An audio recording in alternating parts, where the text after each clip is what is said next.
Hello. In this interview, Sharon Robson talks about 1. Safety and comfort zones. 2. How she moved from the army into IT. 3. She will compare visualization of data and visualization of team information. And 4. How her technical knowledge helps her overcoming skepticism when she joins a new team. I'm Yves Hanul from Who's Agile. My pronouns are he and him. Welcome to my channel. You see a lot of agilists around me on this screen. If you want to hear me interviewing, please click that subscribe button because these are the people that I've invited so far. If you think I'm missing people, let me know in the comments. And that like button, well, if you liked today's interview, don't forget to click it. Hello, Sharon. Welcome to Who's Agile. Hello, it's fabulous to be here. It's again such a wonderful connection because I'm calling from Belgium and it's 22 or 10 and 10:15 actually p.m. Belgium time, and on your side it is coming up to 7:15 in the morning because I'm based in Brisbane in Australia. So this is for me the end of the day, for you the start of the day, and this is how the world is connected these days. So Sharon, just as a starter, tell us something about you. What do you want people to know about you?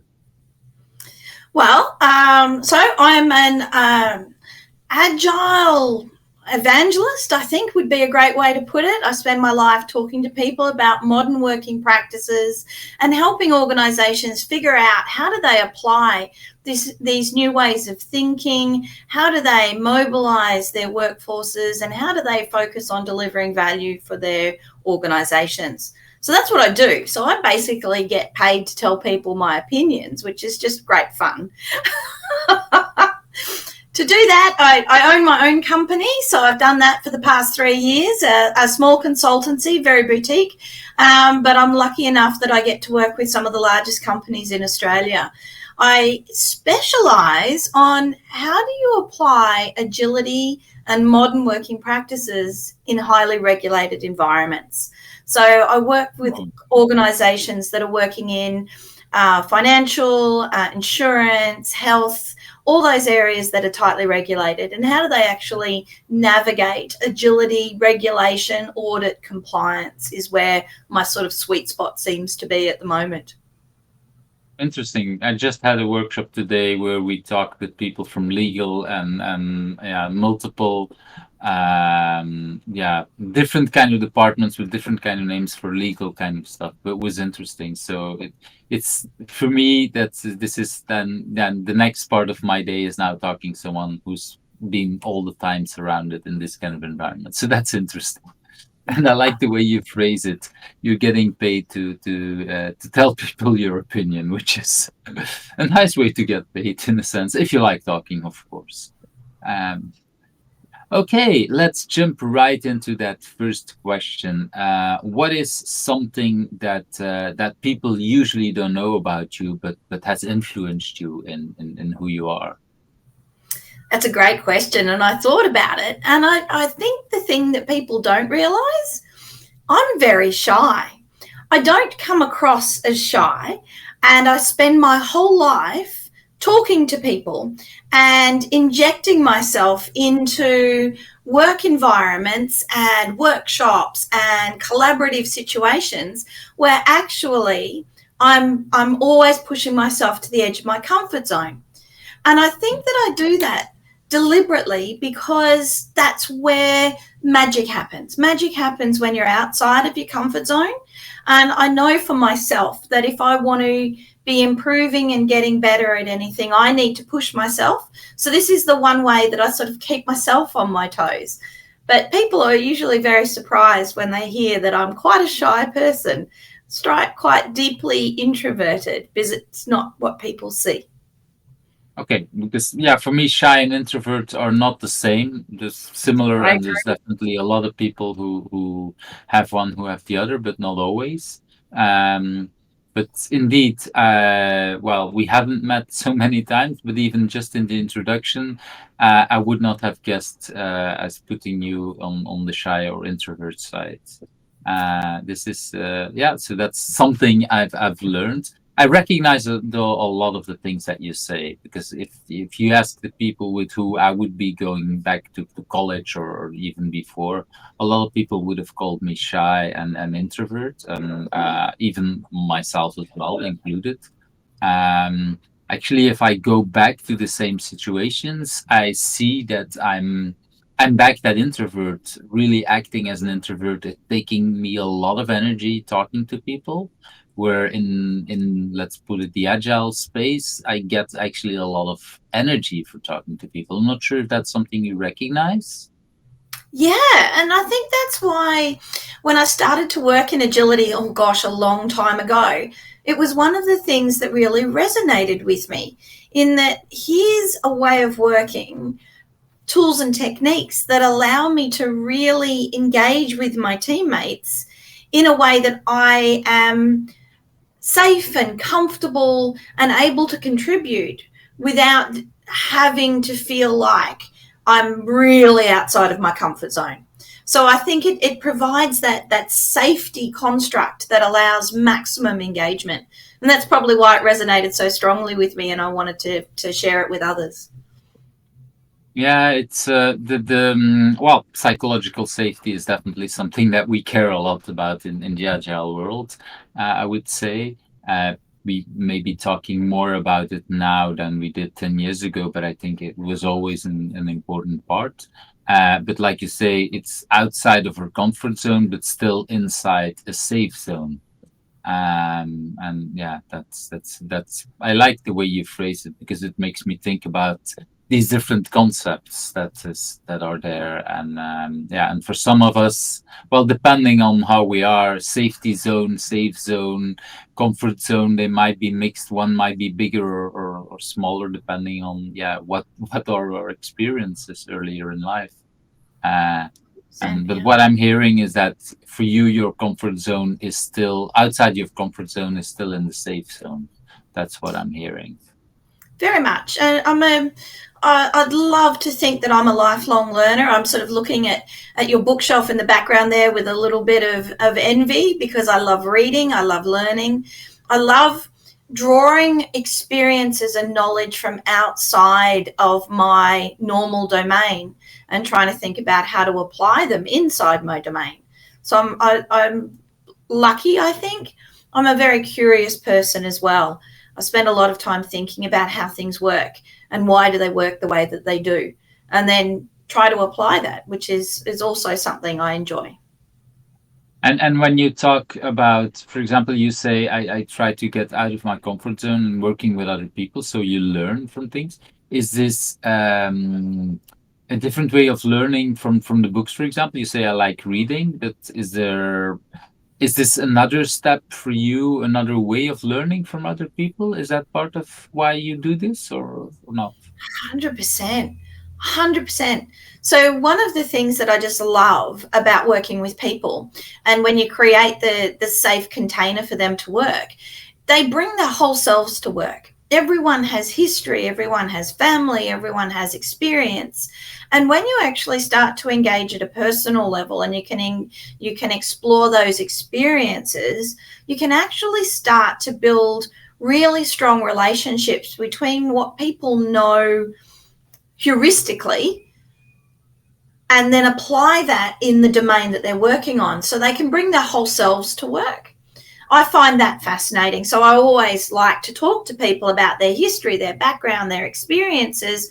What have they learned elsewhere that they can bring to the table now, is just something that's so valuable that we harness when we work collaboratively. Yeah, yeah, trying to bring out the best of people and the whole part of people. It's somehow in a lot of companies, we sometimes limit to people. Oh, we hired you just to do X, so you can bring X and maybe a little more, but not too much, maybe not even the full X. And it's actually the opposite, what we should try to do. Not always easy, but you seem to, yeah, that seems to be part of what you're doing. It's Okay, very much let's part of what I do. let's jump into that next question, because we've been bouncing around a lot about IT and about, well, working into that. So if you had not been into IT, what would have become of you? Do you have any idea of this? Yeah. So I was in the Australian Army, and I went to the Defence Force Academy and did officer training in the olden days, so last century. When I finished high school, I went to university, which was a military university, and I learned how to become an army officer. So that was always my passion, always my dream. But as I was pursuing that career, I suffered an injury and I wasn't able to complete my officer training. I wasn't able to graduate, and I wasn't able to go on and become an officer in the Australian Army, and that broke my heart. But what it did was allow me to realise that, well, first of all, plan B is important, and IT was my plan B. But yeah, it was always in the background somewhere, IT, in that sense, if you say plan B. No. So the reason, so when I was at university, I studied geography, climatology, and meteorology as my Bachelor of Science undergraduate degree, because I was in the army and I wanted to know what was on the other side of the hill. I wanted to know, I was curious about the landscapes and the systems that I was working in. That got me into systems thinking. And then just towards the end of me doing my degree and going into honours was where GIS was really coming into its own. So that's how I got sort of from geography, physical environment, into geography, digital environment. And I actually did honours using spatial analysis and geographic information systems, and learned how to apply satellite imagery to the physical environment. So that was the bridge between geography and landscape to IT. And then when I got in, I don't know how long that ago was, but it for me, GIS systems feels like we're still at the start of these systems, although they exist already for quite a while, but still, for me, it still feels that we're learning a lot in this environment. So that was when you started out, that was even earlier than there was really the start of it, or how should I see that? Oh, right at the start of using GIS and understanding thematic mapping and how spatial relationships can convey huge amounts of information if you can visualize them. So, I mean, this was in the early 90s, so way before things like Google Earth existed. We used to use satellite. That was the kind of the question I wanted to add up next to that. So really, that's interesting. But interestingly enough, what you say, you use the word visualization, and now we're into the visualization of teams. So in a sense, that's a similar kind of thing. It's visualizing data that is out there somehow, but bringing that, is that somehow that got you into agile as well, the visualization, or is there something else there? No, it was one of the big leaps. So recognizing the value of visualizing information so that you can correlate your problem space to your solution space was one of the things that we used to do a lot when we were using satellite imagery and doing that mapping that I was doing, thematic mapping and using GIS to extrapolate data. When I started to learn about agility and we talked about the empirical processes associated with agility, I think a lot of people sort of missed that link between agility being quite scientific and imperial, where we are measuring and counting and leaning into our data sets. That sort of wasn't part of the early conversations around agility, but it was something that I naturally gravitated to, coupled with the visualization and the transparency of what everyone was doing and seeing really made me realize how powerful agility was in terms of the fundamental constructs. Because it's the baseline. I always talk about agility being three things: visibility, transparency, and teamwork. If you can show everyone what you're thinking, if you have the ability to talk about what you're discovering and you're working as a team, then most of the problems that we experience in our workplaces evaporate. Interesting, yeah, because it's kind of if I look back at the workshop that we did, the top three problems that we talked about is almost the same thing as you're talking about now. We need to visualize more our problems. Yes, we need to better communicate with the people, and yeah, this was not an explicitly team, so it was multiple people from multiple departments. And one of the things that came up in the conversation is, yeah, it might have been an interesting experiment to have just one team working on this. Now, there's an idea. No, see, when I say work as a team, I mean we need to join all of the bits of the organization together and align as an organization.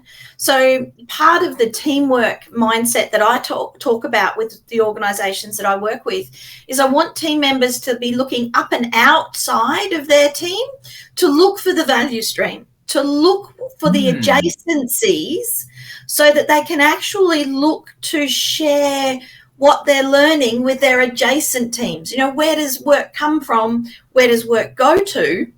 Let's bring those groups into our team and then expand our team so that we're actually looking at the whole of the value stream. And this is why I do a lot of work with compliance and regulation. Because one of the things I always say is, you know, regulators are often external bodies. What if we brought them into our thinking early in our life cycles and asked them, what are they going to look for? So we can give it to them quickly and easily, and they become more trusting. They become less of an audit body and more of an advisory body to the outcomes that we're trying to create. And they get psychological ownership of the solution as well because they've contributed to it. So as soon as we start to get that integration of the value stream and an understanding that we've all got to work together to deliver value, then, like I said, we start to get magic happening. Yeah, and then it feels like an us instead of an Yeah, us and them, and things like that. So yeah, that's yeah. the teamwork that you're talking about earlier on. That I really like. It's simple and hard at the same time. I mean, the solution is simple, but getting there and making sure that we can do that is not always that easy. Um, but yeah, it's like you say, this is where the magic happens. That's really nice. I want to go to the next question that is about your biggest challenge. If you look back at well, maybe the biggest in general, but the big or the biggest now. Of course, always keeping in mind that what you want to share. In some of the after talks and in videos, sometimes people said, "Well, I shared a big challenge, but it wasn't maybe my biggest because I don't want to talk publicly about my biggest." So let's keep that in mind. You're still, of course, responsible for what you want to share and not share. You know that, of course. Okay, so my biggest challenge, I'm short, I'm round, I'm a girl, you know, Hmm. I'm in my early 50s. So when I walk into a room as an IT consultant, I see eyebrows go up all of the time. It's people just can't seem to connect knowledge around IT, deep digital knowledge, deep technical knowledge, deep domain knowledge. They can't seem to connect it with someone who looks like me, someone who sounds like me. And it's really, really interesting because my biggest challenge with any engagement happens in the first 10 minutes. I've got to Hmm. instantly impress people with the depth of my knowledge, which I find really frustrating. And so sometimes um, I play with, how do I dress? Do I wear a suit or do I go left field? Do I change how I sound? All of these things are things that I've experimented over time. And what I've discovered is the best way is to just be me and let people take responsibility for their own assumptions. I can't change what people assume about me. They have to own their own assumptions. And there have been clients who just don't engage because they see that me being a woman, me being short and round, doesn't give them what they need. And that's fine.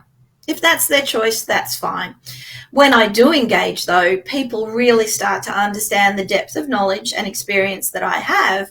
And all of a sudden, what we look like goes away. And I know that I've made that connection when we start to have really deep conversations. And that's one of the things that, it's just going to be a challenge while we try and figure this out as a human race, I think. Yeah, and well, the fact that you then still stick to who you are is also easier once you get past that hurdle. Because, of course, if you would dress up like somebody that isn't you or doesn't feel natural, then you're stuck for the rest of that relationship in a sense, in a way that isn't you, and that yeah, I think it yeah it. I understand why people might want to do that, but at the same time, it will feel less natural and people will feel it. I think many people will feel it and might actually hinder you, even though you might look more like whatever they want, because whatever is in there. Yeah, and that's the other hard part. How do you know what they want to look for? That's the hard part. That's yeah, I can understand that. But Yeah. it's interesting because yeah, we all have our privileges. We all have different kind of things, and yes, I'm of course a white male around the same age, so I still think I have a lot of advantages. But I've already noticed that indeed, once you get past 45, 50, that there might be something like that playing in it with some of that. Yeah. So we were talking about the privileges and well, the fact that you have that. I want to go to that second part of that question. Why is it a good thing for you? Well, as we were getting to, and you identified, one of the most important things when you are working with people is authenticity. And when I realized that I have to be true to myself before I can be true to my clients, before I can work well with others, that was a big thing. And recognizing that authenticity is quite separate from expectation. And when you take people on a journey with sincerity and authenticity and truth, then all of a sudden they start to really understand more and more about themselves as well as working with you. And that's one of the things that helped me a lot to really dial into collaborative working practices. And back to what we were talking about earlier, when you can bring your whole self to work and when you can share authentically what you know, even if it's outside of a particular domain or paradigm, then you're actually learning together. And that's what agility is to me as well. It's about that continual learning journey that we go on together. And when you said in the beginning of that second answer, you said about people learn about themselves. Is the fact that you're authentic, is that helping them to discover also their authentic part? Is that part of what's happening, or? Very much. Because you can see people start to challenge their own assumptions when I Hmm. start to engage with them. And I remember I was working with a group of people once and we were talking about their system, and it was quite a complex system. And I love complex systems. And I said to the group that I was working with, maybe it'd help if I drew it on the board. So I got the whiteboard marker and I went over to the whiteboard and I proceeded to lay out the entire topology of their system and their network with their major data interactions. It only took me about 10 minutes to draw it and describe it as I drew it. And as I turned around, I realized I was sitting there with a whole group of senior executives and they all were chins on the table. They were like, and I said, "Oh, I'm sorry. Have I made a mistake? Is there something that I'm missing?" And they were just stunned that not only did I know so much about their system, but I knew how to articulate it and I knew the relationships in the systems. And I was able to draw their multiple tier architecture and talk about where latency existed. They had assumed that I didn't know stuff because I was a woman, that I didn't know that technical stuff because I, Or just a facilitator or something like that. yeah, yeah, Oh God. Yeah. and so they were stunned, and immediately once we'd broken through that layer of assumption, I knew more about their systems than they did, was one of the things that they discovered. The other thing is they realized that I'm never going to lead with what I know. So one of the things that I do is I know stuff, but I don't have to prove it to you. Mhm. I always lead with the assumption that everyone is bringing their best. I lead with that, which is quite different to how a lot of people engage. A lot of people engage by bringing what they know first, then there's nothing behind it. So, That brings me to the question that I had when you said your challenges in the first 10 minutes, because indeed I have a tendency, just like you as a coach. I first want to let the people talk, and okay, I will jump in left and right when I feel that there is some clarification, asking questions and things like that. But if you're there in that challenge that you described, then in these first 10 minutes that people kind of, well, think negative about you or don't expect that you know some of these things, don't you feel the urge to then kind of more prove you yourself, of kind of show like, look, okay, because you want to get past that border? How does that work for you? yeah, it used to be that I felt that urge.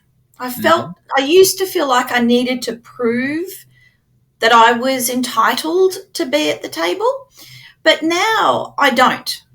I don't, because what I'm trying to establish in the containers that I'm working in is the idea that everyone is entitled to be at the table. You do not have to Mm. front load anything. I expect that you're here for a reason and you're here deliberately. The whole point of working collaboratively is not for everyone to present their knowledge as a suit of armor, but to recognize that everyone's knowledge is a deep well that we are going to need to explore together.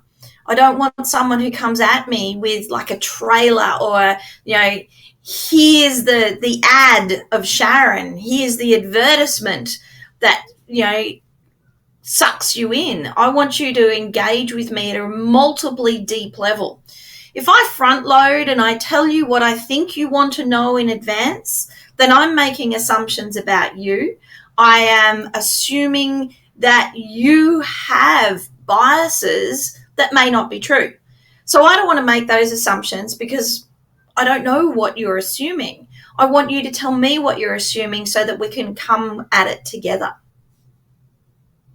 I really like that kind of thing. And this is again one of these things where I'm really interested to know also about the people who are watching this video. So if you have similar experiences than Sharon, please share them in the comments. I think, well, I know I will be very interested to learn, and I guess you as well, Sharon, because Very much. it's something, well, this is what the world we're having. And just like you said, people have multiple ways of already looking like, okay, you're a woman, okay, you're short, you're whatever, and like I'm okay, I'm also 50, so that means that people might think, oh, because you're 50 you don't know anything about, I don't know, microservices or anything that's shiny and hot these days. But we all have that kind of thing that people think it. So I'm really interested in how people are dealing with that kind of situations, both young and old and whatever. So that I'm really interested in that. Okay, I want to go immediately while we're waiting for all these comments.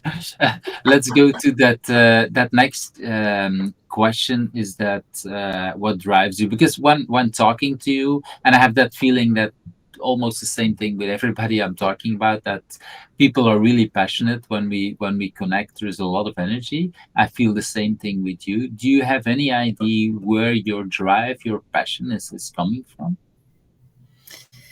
Oh, I just want people to be able to be themselves and enjoy being themselves, because that's what I enjoy. I enjoy being myself. And I want people to be able to do that at work so that they're able to create value in a place that we spend a huge amount of time. And work seems to have become this combat zone, particularly lately. It's a very difficult environment for people who are seeking to add value to their organizations. So the big thing And I when you want to do say is, lately, what does that mean? The last year and a half, 5 years? What's the time frame you're thinking about? oh, sorry, yeah. So definitely the last couple of years when it comes to working remotely and not being Mm. able to physically interact with the whole COVID situation, I think that has really helped people understand the value of people as opposed to just words. We start to really understand the difference between social interaction. Just being able to see someone is hugely important, and being able to connect with someone in an immersive environment makes such a huge difference to the amount of knowledge that can be shared and gained. So I'm just looking for ways that we can help each other, learn from each other, and grow together and create those really rich knowledge sets that we're looking for out of our working practices. And do you know where that desire comes from to do that? Because that's kind of the outcome, but where is that? Where does it come from? Yeah, Yes. and I think it comes back to what I mentioned when we were talking earlier. Someone who's shy, I often feel like I would like to be invited in to conversations. So in the absence of an invite, I create it. For someone who is, Then they have to come to you if you create it. yeah, but I want to create the space where people feel they can. If it's not there, I want to create that space. And it's the same with, the way that we interact. People who are introverted, they need time to think and absorb and understand. People who are extroverted need the space to be able to wave their arms around and, all of those things. I want to create the spaces that allow people to be comfortable.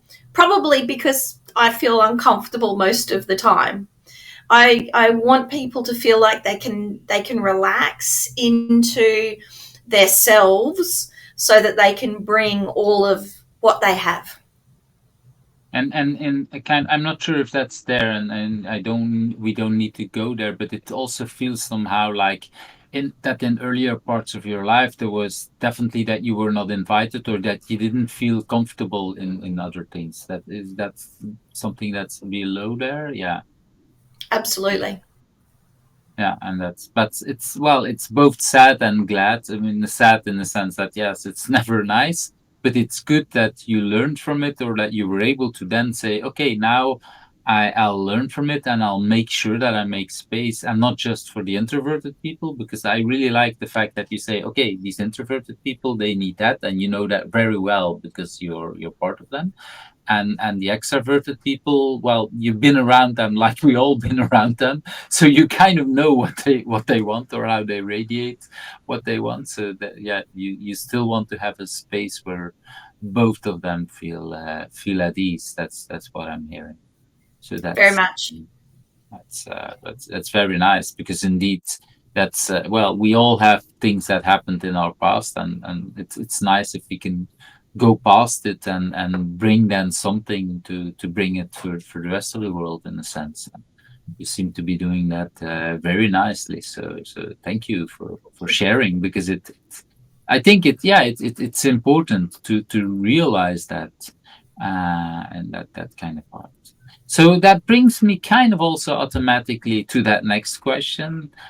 What is for you, what do you consider your biggest achievement or something that you're really proud of? Last year in October, I won an award from the. Ooh. Yeah, it was really lovely. So, women Wait, in wait. technology. I found something new. I'm not sure if this is working. Yes, drum roll. Sorry, a new tool. So, Yeah, so I won an award from Women in Technology here in Australia, where I was awarded an Outstanding Leadership award for the year. And I was recognised as being one of the truly influential women in IT in Queensland for the year, simply because of the stance that I'd taken in having the hard conversations around workplace structures, working in agility, and creating that really collaborative environment. So to me, that was a really important step. It meant that I was being recognised, which is just lovely, but it gives me another avenue to talk to people about these workplace changes that we really need to be thinking about. So, recognition is wonderful. The achievement is that it's an entree into different organisations as well. So part of the award is people reaching out to me and saying, hey, you've won this award. Can you come and tell us about what it means and why you've won it? And that then gives me an opportunity to engage with organisations that I maybe wouldn't have normally. But the other thing that I realised when I won this award, it was just a lovely experience because I was in this big ballroom and it literally took me 20 minutes to walk from one end of the ballroom to the other because I didn't realize how deep my connections with the community were. And it took me 20 minutes because everyone was stopping me. I didn't realize how many people I knew or that I had influenced. And it was an incredibly humbling experience to have so many people who were celebrating this, the me receiving this award. And that to me was such a great achievement because you don't understand the span or the impact that you have in a community until something like this happens. And that made me feel really special, but also incredibly humble that so many people resonated with the idea of what I talk about. I don't remember the exact word you said in the beginning, but you used something very interesting when you talked first about it. You said simply because I do this, and I was like, yeah, simply might not be the right word in a sense, and because it's like you say that in all the conversation that we had before, it's not easy, it's not simply, it's something you do, and that it's part of you. But I find it interesting that you use the word simply. I don't know the exact phrase. I should watch it and listen back to it. But I think it's interesting to see that because, like you say, it's yeah. If you bring this in and if you recognized by a lot of people, and if a lot of people are telling you, "Hey, you had a big impact on me," for me, it doesn't feel like simple. It means like it's actually a constant way of being and being authentic, like you said before, like being you, who you are, and achieving that. Maybe I'm not sure if that resonates with you when I say this that. It very much does. And I think that was part of the why I think this is an achievement because I just do what I do. It's my it's my thing. To have other people call it out and say this is unique, this is impactful, this is changing the dimension of workplaces, I find incredible. And I'm very flattered by it and humbled by it because I just do what I think is important. And having other people say, yes, that is important, is Mhm. great feedback. Definitely, definitely. Well, you can go on for another, I don't know how many years, but yeah, it gives you. I assume it gives you lots of energy to say, okay, that's exactly that, and hopefully it reduces that these 10 minutes to maybe 7 or 5 minutes in the next conversations you have in other places with men. Exactly, exactly. So it can definitely help. So yeah, that's definitely something to be really, really proud of. To do that and to so yeah, that thank you for sharing this, because it brings it also again. And I think, well, um for me, that it's the exact example of why I keep this question in, because it's not always easy for ourselves to be proud and to say about, to talk about our biggest achievement, because it's like you say, this is just me, whatever. Yeah, but still, we should dare to own what we achieve, and what we can be proud of. So this is the exact thing what I was hoping for with these kind of questions. So thank you. You're welcome. I want to go to one of the new questions. Well, I say new because you gave the answers to these kind of questions in written form. What is it, 10 years ago, something like that? So for people who are interested in the old answers, they should look up the book. But this is one of these new questions that I added. Is that do you have any personal agility tip? Is there something that you do, the way you work, that you think, hey, this is interesting to share? Because what I've noticed, and this is why I'm asking this question, is that all of us, we have these kind of things, but we don't always talk about it. It's only when we do work that sometimes people say, hey, how do you do this kind of thing? Oh yeah, I have a personal whatever. And so that's why I'm asking this question. Yeah, and mine 100% all the days will always be visualize your work. Get it out of your head, get it into the public domain. That's the only way people can give you feedback about it. It's the only way that others can engage with it. So I have in my workspace, I've got a big whiteboard over there that I use all of the time. I use massive flip charts for when I'm working locally, but I also use a lot of the modern collaboration platforms where I can put my work, my thoughts, my ideas, my plans in public so that people can interact with them. That to me is the number one thing. Visualize your work. And I'm also hearing visualize, kind of, you didn't say it, but I'm kind of hearing also in part of the earlier conversation about visualizing the work from the other people, because part of what you're doing is visualizing the conversations, like you said, with these senior executives, that you visualize their system based on things you learn from them and from other people in the company. I'm hearing that's the Yep, kind of thing. very much. But the whole point is to see the work, understand the gaps and the overlaps and the dependencies, understand the adjacencies. You're relying on other people when you're working as a team to fill in any knowledge gaps that you have. So when you start to share what you think and what you know and your plans, people are able to interact with it and help.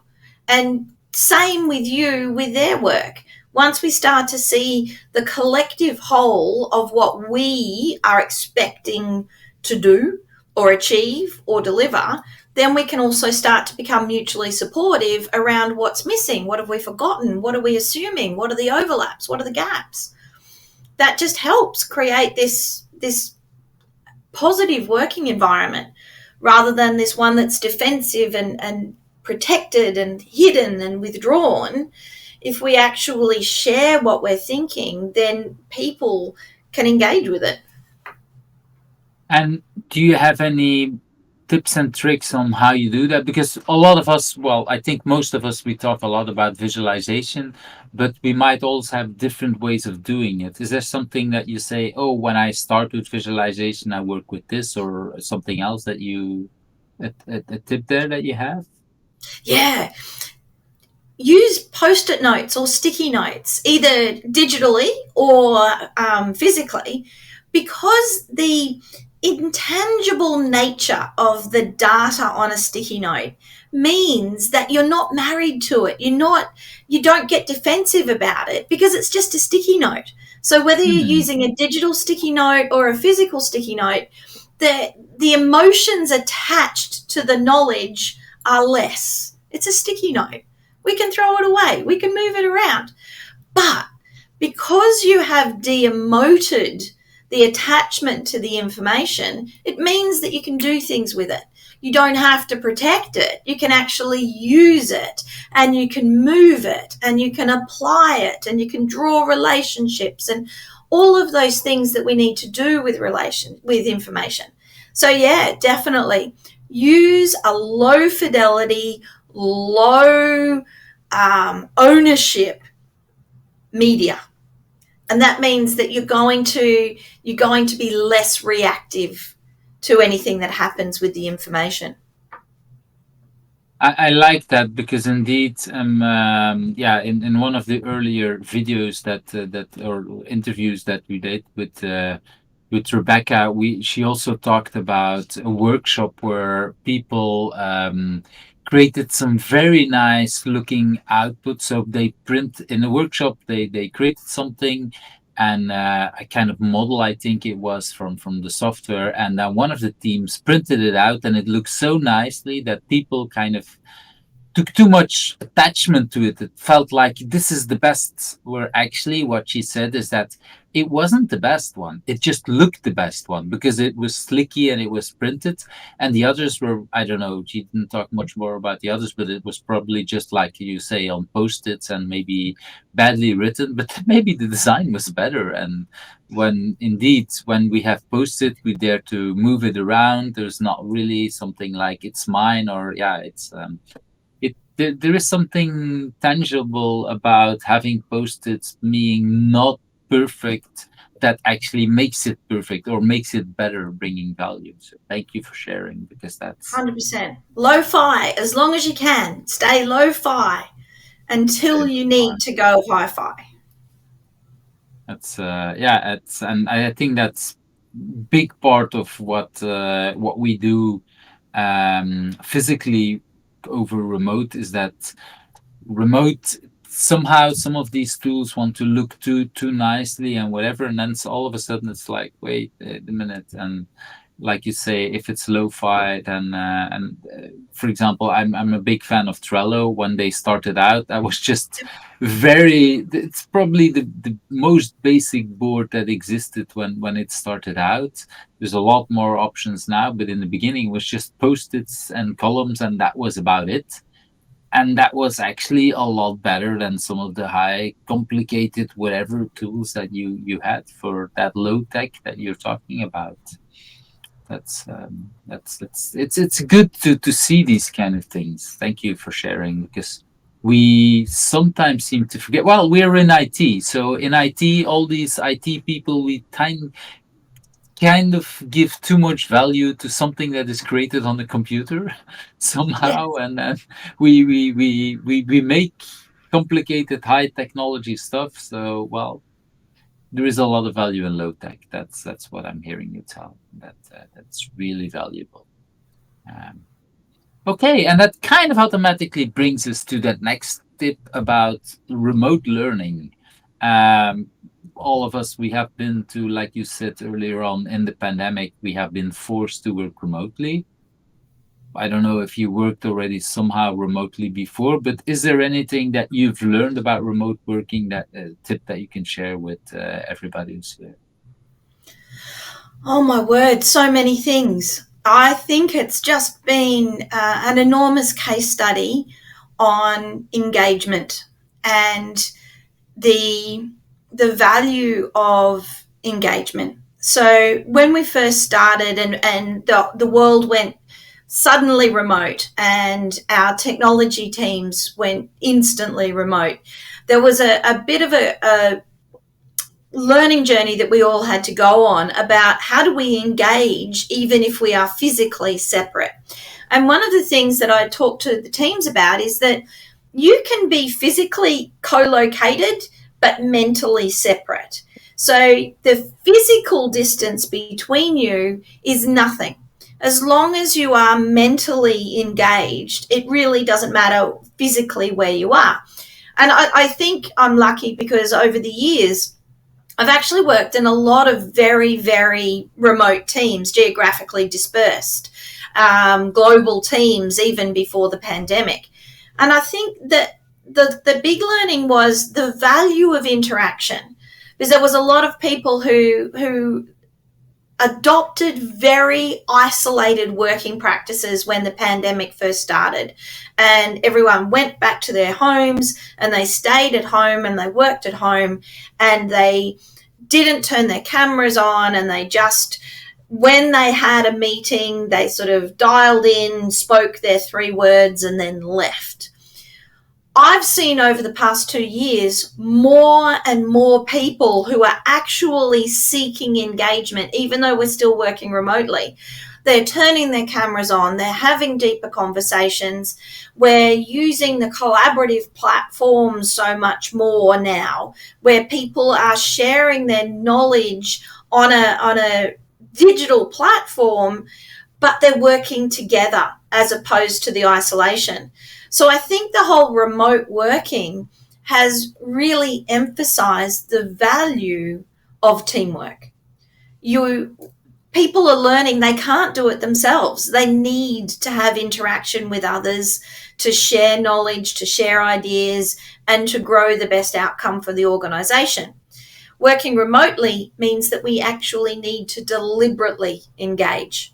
So it's moved our communication out of accidental into intentional. And it means that we're actually having better conversations because we need to have intentional engagement. We need to tell people what we're seeking from them up front, and we've got to create the right environment to achieve the outcomes. So we're getting a lot better intentional engagement. I really like that, and it feels in sync with a lot of other conversations I had over the past months, actually on this channel. Because indeed, like you say, it's all about the intention. And before in the office, we it's so much easier. It's so much kind of, it feels automatically, but it's yeah, by accident in a lot of cases. And because we're so much together, there is a lot of these accidents happening, good accidents, I mean, then, that we kind of think this is normal. Um, and I also feel that this is a lot why companies sometimes want to go back all to the office, because then yeah, the fact that we've learned, or a lot of people have learned how to now recreate it remotely, shows much more like, okay, this is what we're going to do. And I would say, and I think especially for introverts might be even more important, we can also do the opposite. When we're in the office, again, go disconnected at the moment you want to have a deep focus, which is also something that is important on some of that. Because that's what I'm also hearing. A lot of people said, yes, when we went to work at home, we a lot of people then in the beginning said, finally I have time for deep focus, I can do Yes. that. But like you say, we need both. We need teamwork, we need to collaborate, we need to be, yeah, and but how do you find it? And so I really like the fact that we say, okay, it's intentional collaboration, intentional deep focus. And when do we do what? That's what I think the next year will bring us, or at least that's what I'm hearing for you. Let's figure that out, because I don't think we're there yet. We haven't everywhere figured it out how to do that. It's well, at least I haven't. I know it's important, but I'm still learning, and that kind of things. So thank you for sharing, because I think it's really important that people realize that intentional part about working together.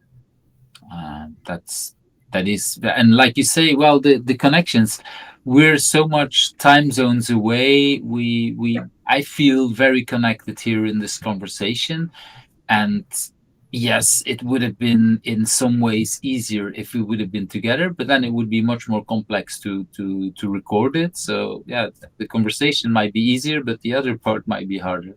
So yeah, that's it's like you say, it's the intention. We talk, we think about what do we want to do. Well, the other way that I talk about it is the deliberate practice of collaboration. So agility in its absolute essence is about deliberate practice. It's not about freeform poetry or accidental anything. Agility is deliberate practice of a craft, and recognizing that collaboration is a key element of any value that we're going to deliver in an organization, and then having that deliberate practice of collaboration, I think is something that we've learned, and I hope we don't unlearn when we move out of pandemic mode. I really do hope that we hold on to this understanding now around we actually have to deliberately practice collaboration. It's not just going to happen organically. And if it does, we're probably not engaging in the right way with the right people. Mm-hmm. It's but it's the same in any kind of relationship. I mean, in a love relationship, in a friendship relationship, it is work sometimes, in the sense that you need to actively work on keeping that relationship going, and that's the same thing for a team relationship and for working together. It's like you say, it's deliberate practice and agile. You briefly touched about it in earlier parts of the conversation. Yeah, indeed, it's a lot of people think agile is, or when they first encounter it, feels like, oh, this is just cowboy practicing, the people can do anything. Well, no, it's actually the opposite. It's much more deliberate practice. It's much more like thinking up front, except that it's not 6 months up front, but it's every 2 weeks and every 2 weeks and every small time planning for the next day, the next week, the next whatever. That's and thinking, why am I doing this? So that's for basically every, well, yeah, every Everything. kind of everything, every kind of interaction that we're doing. So Exactly. you already talked about my bookshelf. You talked about a lot of reading books. So I know that you have a lot of ideas about books. We briefly talked about it before or in email. So what's, and I put it between bracket, last book. What's a book that you, or multiple books that you want to talk about today? Well, the one that I always lead with these days is Turn the Ship Around by David Marquette. And This one. that one, yeah, that's it. This, to me, has resonated in so many ways. The one thing that stood out about it, though, is here is a naval submarine captain of a nuclear submarine, and he's applying the essence of agility in a highly regulated, safety critical, dynamic environment. So when people talk to me about agility and regulation, and they can't work together, I use this as an example. I'm like, this is the most regulated environment you're ever going to find. This is one of the most safety critical environments that you're ever going to find. This is an environment that's driven by governance, and this guy did it. Not only did he do it to, sorry, go. Yeah, well, yeah, and if like you say, it's highly regulated because there is a big risk. If something goes wrong on a nuclear submarine, well, yeah, we're all in trouble. But he did it. And the other thing that I love about the concepts that David Marquette shared is it viralized. So it wasn't driven by personality. It wasn't only happening if he was in the room. What he did with his officer corps, his leadership cadre, was he created an environment of expectation that then viralized through the boat and then viralized through the Navy, because these people took their learning and they applied it outside of the different ships that they were on. And I thought that in itself is testimony to what they did inside the Santa Fe, because it means that it doesn't have to be personality based. It's not about who, it's about why. And once we start to share the idea of the why with people, they can own it.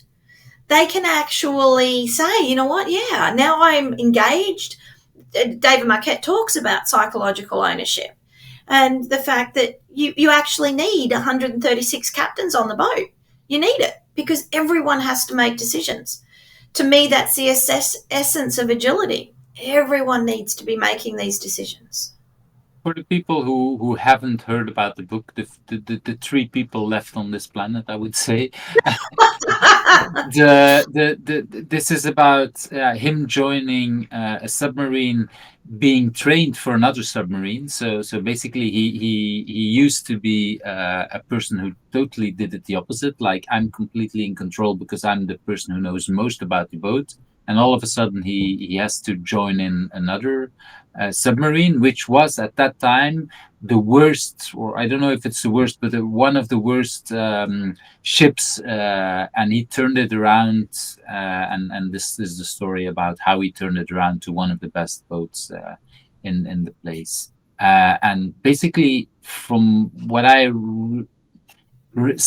what remember is maybe the wrong word, but what struck me most is that he, in the start of the book, he really says that I had no other choice because I was from the biggest expert, knowing everything about a ship that I was no longer in control of. I was now in another ship where he explains, he gives an example about something that yeah, he gave an order that was completely wrong because that was not Oh, possible on that boat. Yeah, it was like, yeah, and people tried to follow him, but they couldn't because that was technically not possible. He was asking to do something, I don't know, on a machine or something that is not on that ship, so they couldn't do it.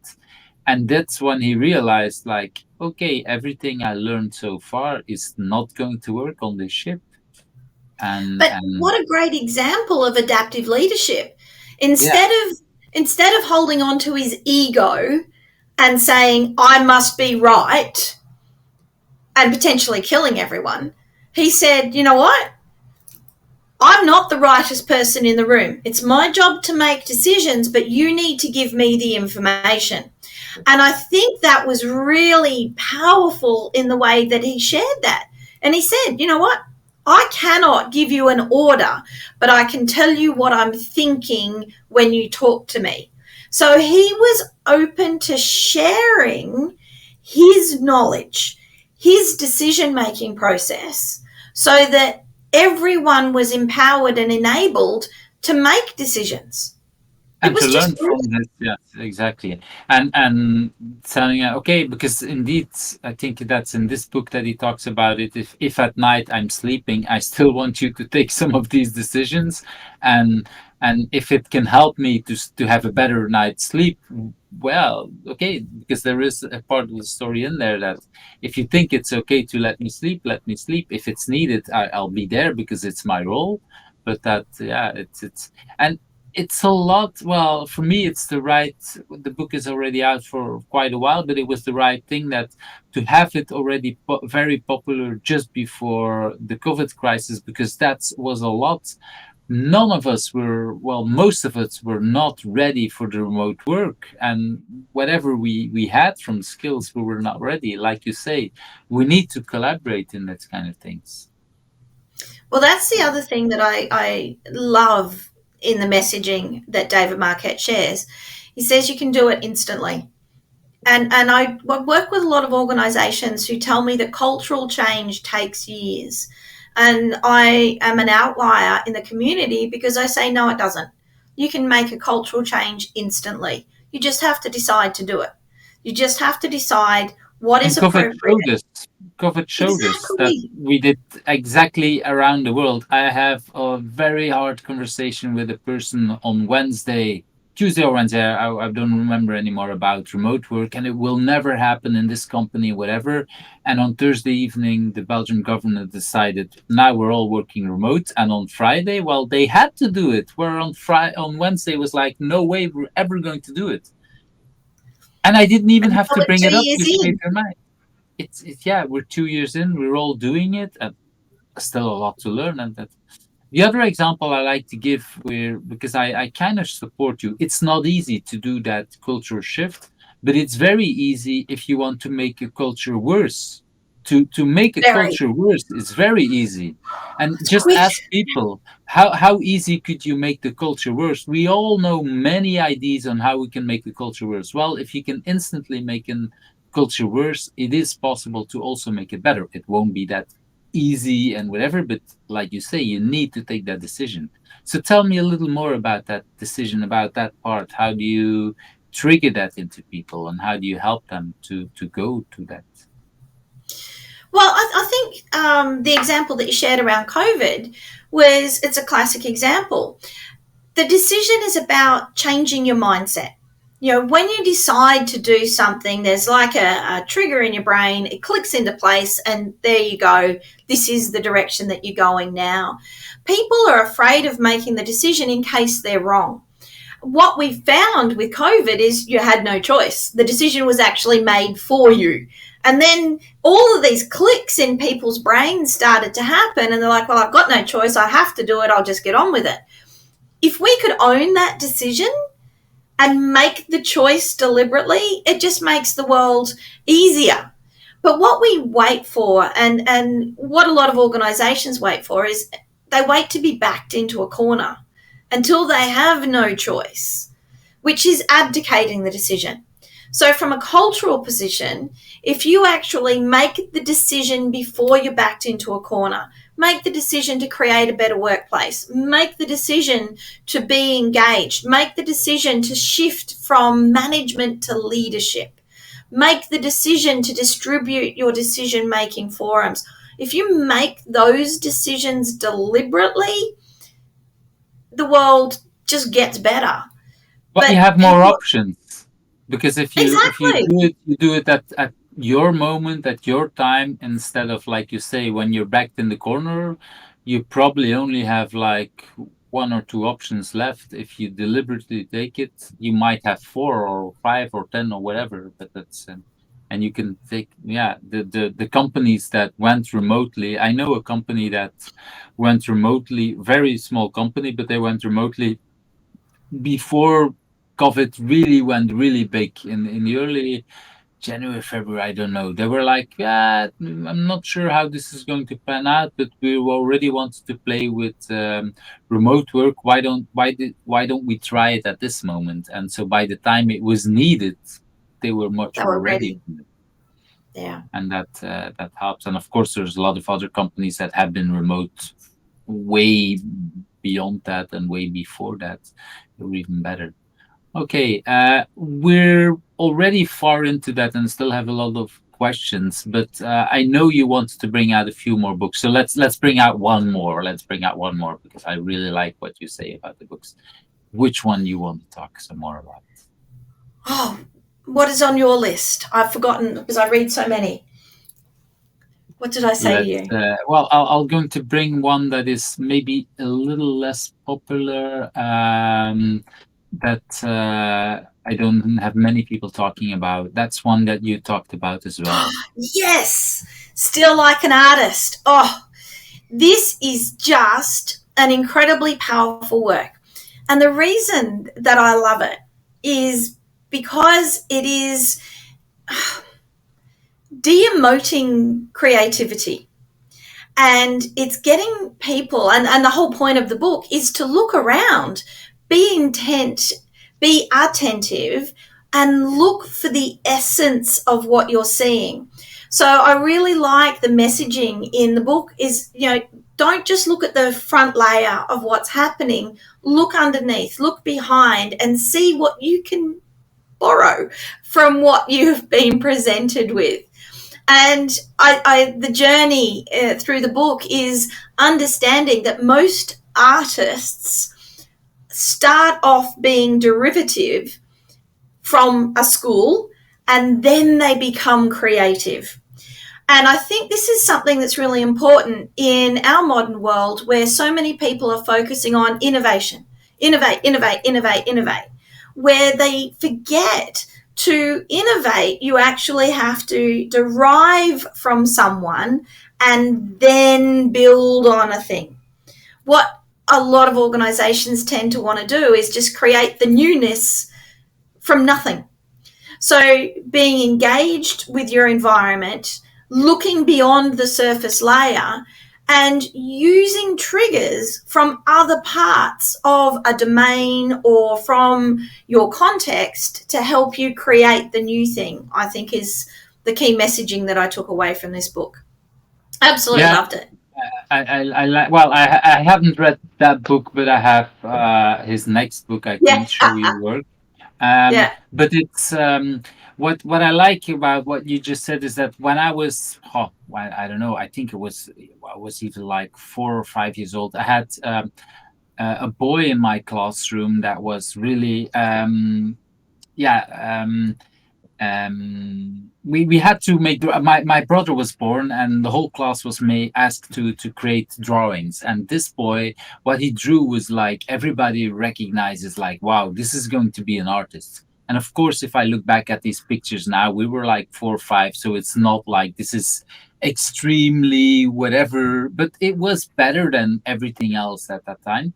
But when I talked with him later, and he actually became an artist. So he's actually someone who's making his money from drawings and paintings and things like that, and strips. So drawing strips. And what I've learned from him is that he was actually copying a lot of things when he was young. So he learned how to draw. So I don't know the exact word, but just putting a piece of paper on another drawing and learning the thing, where that was actually explicitly forbidden in school. They were like, no, no, you have to draw yourself, you have to find your own style. And he never did that. And actually, he's the one who got his own style because he knew, he learned a lot of techniques. That's like what you say. You first need to learn how to make things work. And that's, yeah. And if I look back at, for example, agile, there are some new ideas in agile, but a lot of that are just best practices gathered together that work very well together and support each other. Um, and then we create something new with it. Agile, as such, is a gathering from a lot of things, but a lot of Exactly. yeah, that's and that's what companies need a lot more. I really like the fact what you say is that uh, we want innovation and we want to have the shiny new thing. Well, maybe if it's too shiny and completely new, nobody's interested in that either. So maybe it just needs to be a little bit more different, or maybe a copying from whatever other world, but applying it to our world. That's really a nice thing. That's so. Thank you for bringing that book, because it's you had other books, but I don't want to mention them, not because they're not interesting, but because so many other people are already talking about it. And that's one that that was unique when you send me that list. So that's what I like about that. I Awesome. want to, yeah. Well, it's yeah. I like what Austin is writing in his other book, and I know he's from time to time talking about the previous book, so I'm definitely going to read it. It's, yeah, on my ever growing list, like all of us that reads a lot of books. Yeah. And it's also, I assume it's also very nicely, yeah. Beautifully Um, written. Beautifully written, but it's also visually interesting. These days, I read most books I read on an electronic format, but this is the kind of book that you really want to physically read, because it's. Yeah, it's physically in that bookshelf. Uh, so I want to go to, for me, the most interesting question is that, what question do you think I should also ask you, and what's that answer? Oh, this is a good question. The question is, what's next for Agile? Hmm. That seems to be a very popular one, because there's a lot of people want to talk about. I actually think I should, and if people are interested in that, I might actually create, what is it, a kind of panel discussion with a lot of the people who are answering this kind of question. So please, Sharon, enlighten me. What do you think that is next for Agile? Well, I think there's been, so many articles over the past few years about Agile is dead, Agile is dead. I don't think it is. I think Agile is now mainstream, and I think that's where people are struggling, where we start to think about agility as being just the cornerstone of our working practices. It means that people are looking for an anchor name. And I think what we need to recognize is that the anchor name is redundant. The expectation of agility has become the norm. So we need to move our way from the mindset of new and shiny or revolutionary practice to true understanding that pragmatic work practices are now the norm.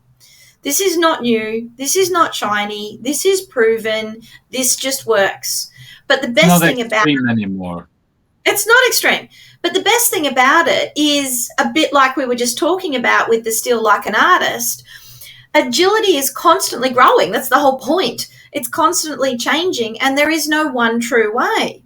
So I think the next step has to be this moving away from the dogmatic mindset around various frameworks or language or tool sets and moving towards the practicality of the rationale behind the practices and the tools and the behaviors. We need to get back to the why. Why do we actually go down the agile path? Why do we adopt these working practices? Making sure that we're looking back to the essence and move away from the how.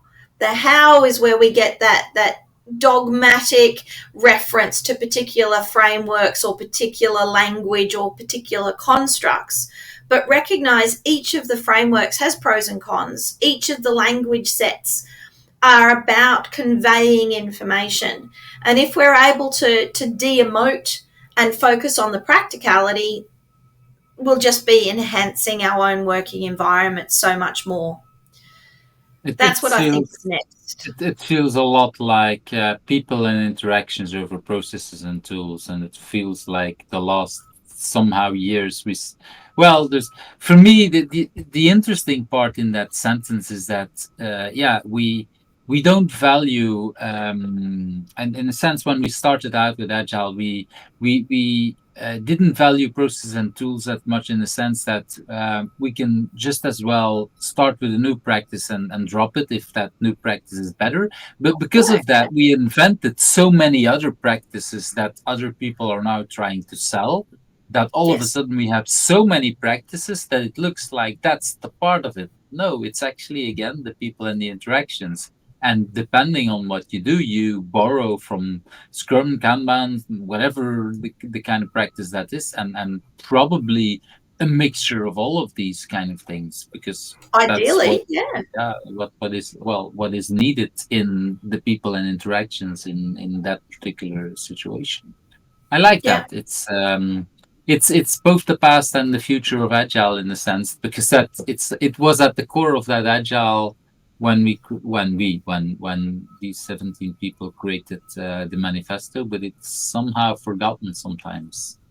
And in that sense, I agree, it's not that, because it's exactly what was in there in the beginning, but we sometimes seem to forget that. 100%. I like that. It's at least I can stand behind that way you phrased it, and people might disagree, and we can read about that as well. So I want to go to that. Disagree. Yeah, because it's that is also part of agile. I mean, like you say, there is no one true way. It's multiple ways. I don't like the phrase "this is not agile" because it actually kind of blocks discussions and things. Yes. Yeah. Sorry, I dropped out for a bit there. Yeah, no, I want people to challenge. We need to have that collaborative idea challenging happening. And I'm more than happy to say, here's what I think. And if someone disagrees with me, tell me why. Let me learn. Exactly. Give me the feedback. Exactly. And learn from it. I want to go to that last question. That who do you think I should ask next? Because like you said earlier on, you're so well connected when you walk to that ballroom. So many people that learn from you, but I assume you also learn from others. So I'm really interested to see who do you want to invite next. Can I have two? You can have two. So there's two people that I work with a lot. The first one is an absolutely amazing person that I'm enjoying collaborating with right now. Her name is Rebecca Harris. She's leading a transformation space in one of our organisations here in Australia. She's doing an amazing job.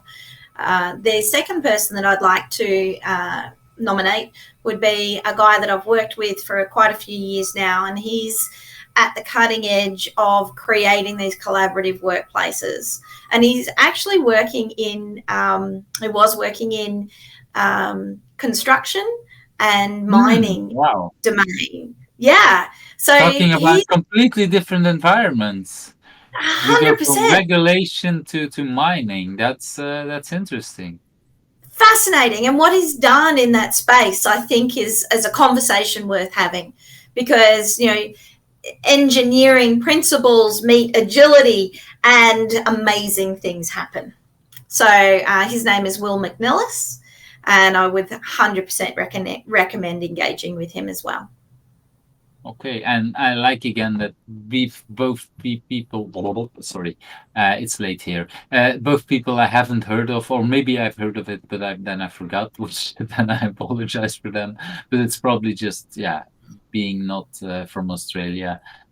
People that are new for me, which is for me that there is a big part of this whole project is getting reconnected with some old friends, people that I've known before, not calling people old, but people that I've met before, and new friends. Getting to learn other people from different kind of countries. So I'm really looking forward to that. And yes, so well, and once these interviews are aired, probably in the next links there will be to these new people. Another before then. It will probably take some while, because right now I have about 60 people already invited, and we're only at what is it, video 9 that is been public, I think, by the time that we're recording video 8 or video 9. So there's still a lot more to come for the people who like this. So and so far only 2 people said no, so most people are still interested, and one of them. What a great community! Indeed, it's really nice, and one of them is, well, it's a person who's from Ukraine. So I think right now this is a very understandable moment that people are not really into their mindset to talk about themselves and about other things. So, I still hope that some people, because I want to bring out in the original book I had, there is actually a version who's agile in Ukraine. So I want to make some publicity for the people who are there. But definitely at this moment, most of them, they don't have the headspace to do that. So I hope that's very early or in the near future that we'll get out of this war, and that we might talk a little bit with some of these people once they get early on, because right now I have some friends who it's incredible. Some of them are actually hiding in caves and still continue to work, because that's the best way for them to not think about the war, which is it's insane. It's really crazy. That's the world that we're having. So, okay, Sharon, what's the best way for people to reach out to you if they want to get in touch with you? LinkedIn. LinkedIn is my global profile. So reach out and connect with me, engage with me, challenge me, talk to me. We've been in contact on and off since you've been invited originally into the book. It's again, because we're so far apart, it's not like we're running into each other on a daily basis, far from, but still every time there is an engagement, there is a connection. I feel very much connected, and it's always very nice. And I'm happy to see that this worked out at the same way, completely also just on just a video chat. So it's interesting to see that. So thank you very much for your time. I hope the people enjoyed it as much as I did. See you to the next weeks. Bye-bye. Thanks, Eve. Thank you for watching Who's Agile, where the stories of agilists come to life. I hope you liked today's interview. Subscribe if you're not subscribed and want to get to know other agilists.